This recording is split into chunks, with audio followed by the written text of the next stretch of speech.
If you're in your 60s, 70s, or even your 80s and intimacy has quietly faded from your life, then what I'm about to tell you may shock you. It's not just about sex. It's about your brain, your body, your identity, and even how many years you still have ahead of you. My name is Dr. Helen Carter, and for over 30 years I've walked alongside older adults, people just like you, through the often unspoken journey of aging and intimacy. And here's the truth no one else is telling you. When intimacy disappears, something begins to die, not just between two people, but inside of you. You might think that part of life is over for me, or I'm too old, my body's changed, it's not important anymore. But let me tell you about someone, Marvin, a retired train engineer, 75 years old. He came to me not for sex advice, but because he felt invisible. He said, "Doc, I used to feel alive. Now I just feel like I'm fading. No major illness, no dementia, but something was missing, and it wasn't just hormones. It was connection, touch, the spark of being seen. Not as a patient or a parent, but as a person. That feeling doesn't disappear with age. It just gets buried. And in today's video, I'm going to show you how to bring it back. We'll talk about the real physical risks of losing intimacy and the powerful natural ways to heal. Because whether it's been months, years, or even decades, you are not done. Your story isn't over, and the next chapter could be the most alive, the most connected, the most beautiful one yet. Let's begin. When intimacy quietly disappears from your life, it doesn't start with your body, it starts with your mind. You may not even notice it at first. A name slips away. You lose track of what you were saying mid-sentence. The television's volume feels too loud, not because of your ears, but because your focus has dimmed. That's exactly what happened to Thomas, 71, a retired librarian. He came into my office worried he was starting to lose it. No diagnosis, no dementia, just a quiet fear that his mind wasn't as sharp as it used to be. After a few conversations, we uncovered something he hadn't told anyone. Not even his daughter.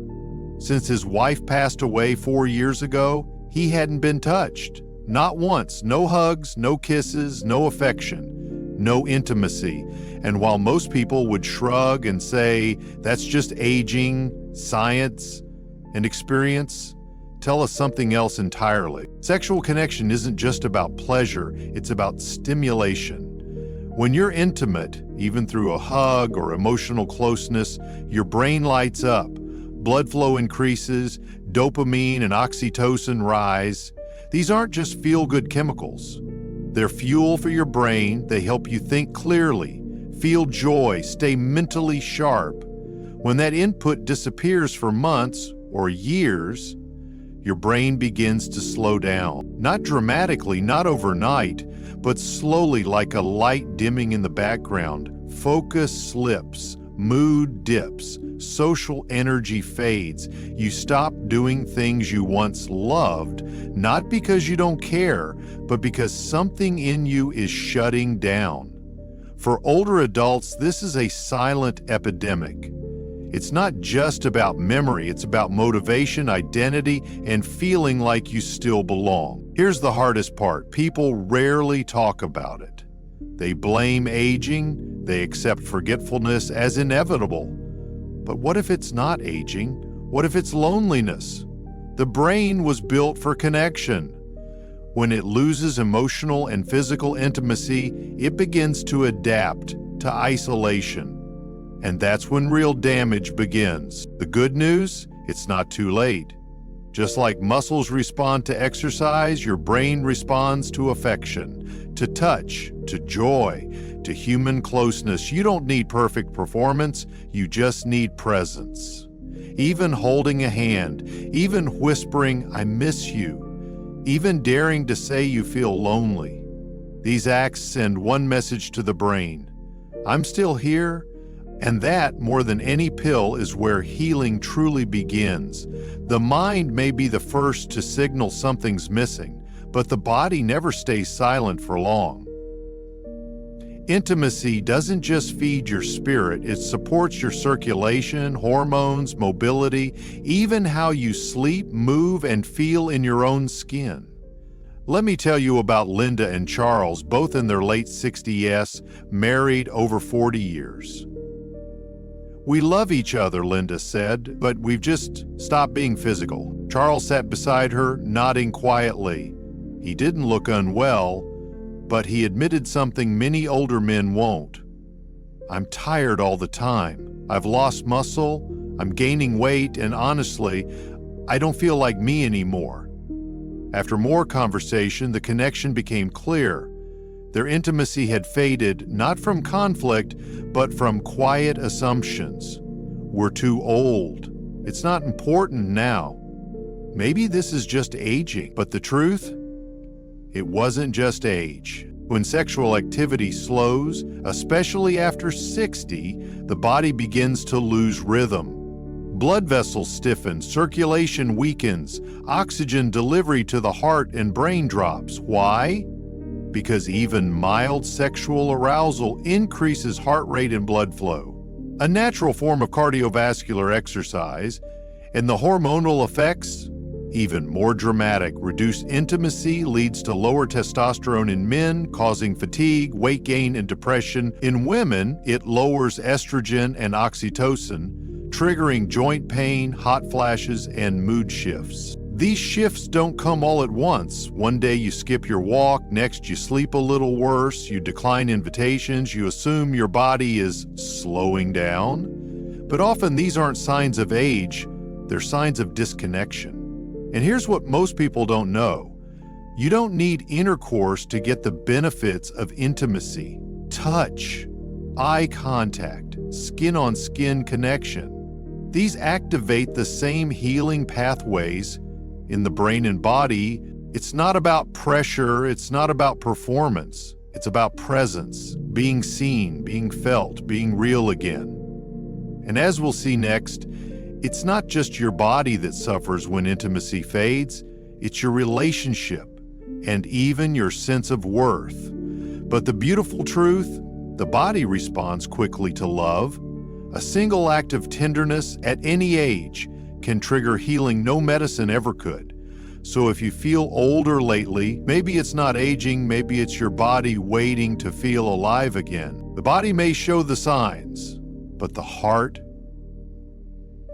breaks in silence. Many couples grow old side by side, sharing meals, routines, memories, but somewhere along the way, something gets lost.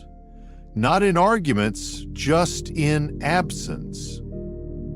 That's what I saw in Margaret and David, married 48 years. David had survived prostate cancer.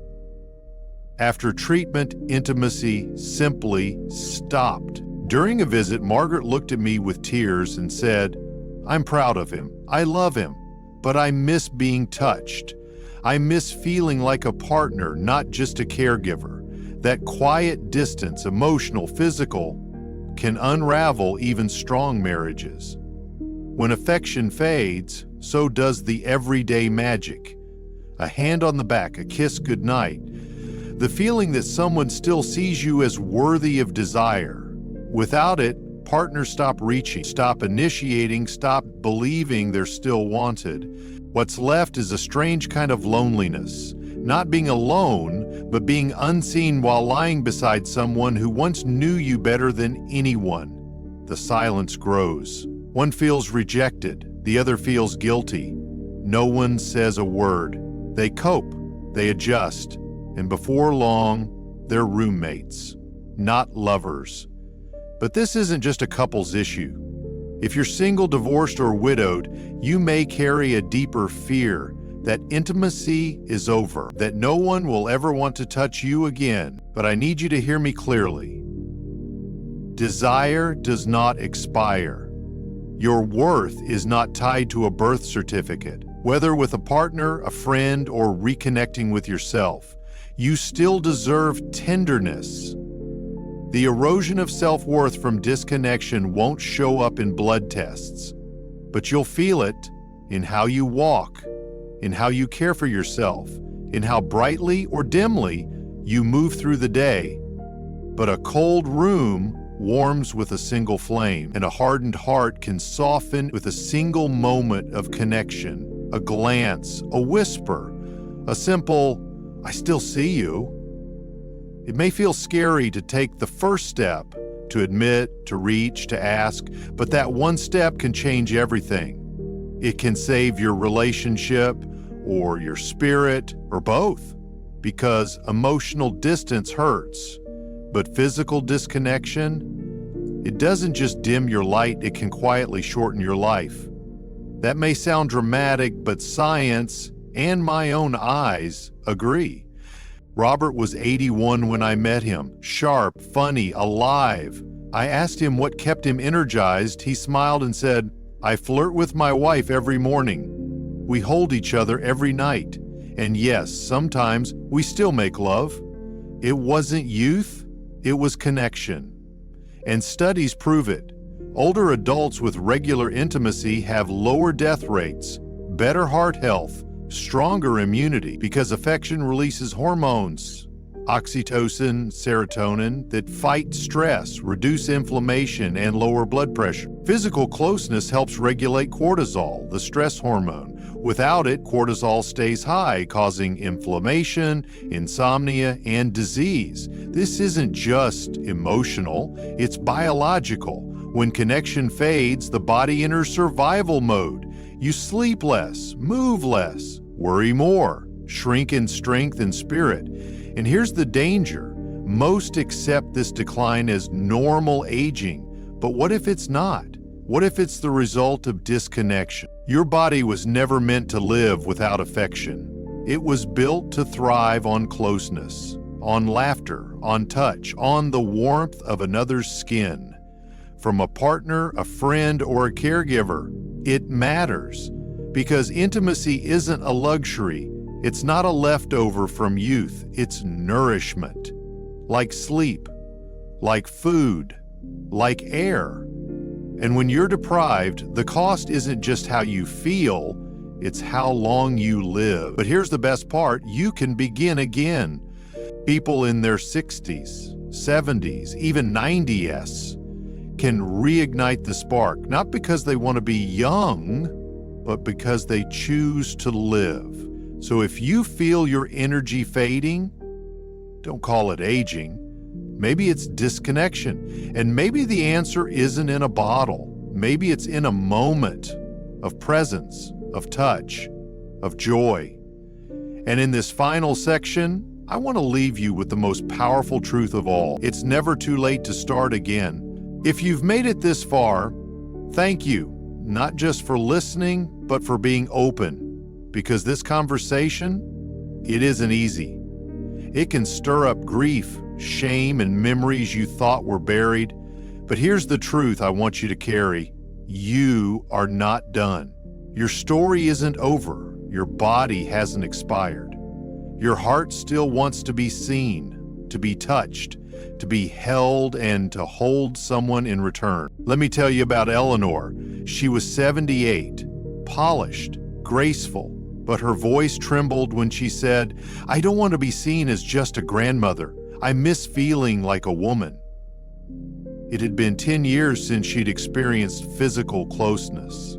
Not because she didn't want to, but because she convinced herself that part of life was behind her.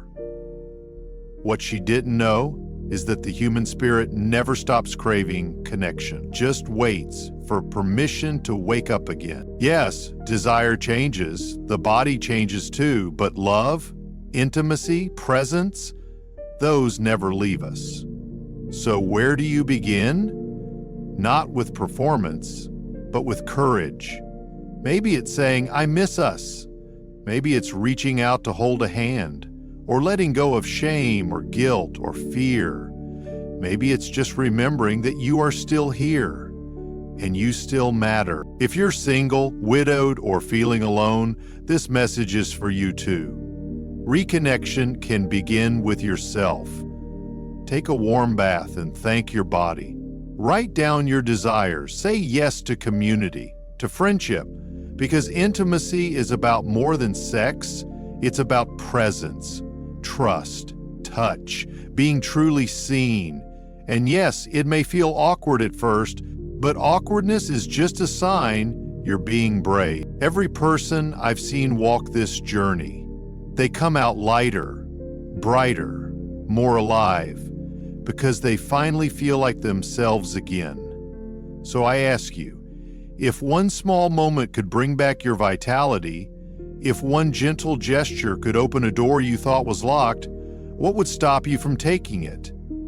This isn't about pretending you're young. It's about reclaiming what never stopped belonging to you. Because joy, connection, love, they are not reserved for the young. They are for the brave, the curious, the ones who dare to believe something beautiful could still be waiting. So take that first step. Maybe it's a word, maybe it's a touch, maybe it's letting go of the past. Whatever it is, take it, because your best chapter may not be behind you. It may be just beginning.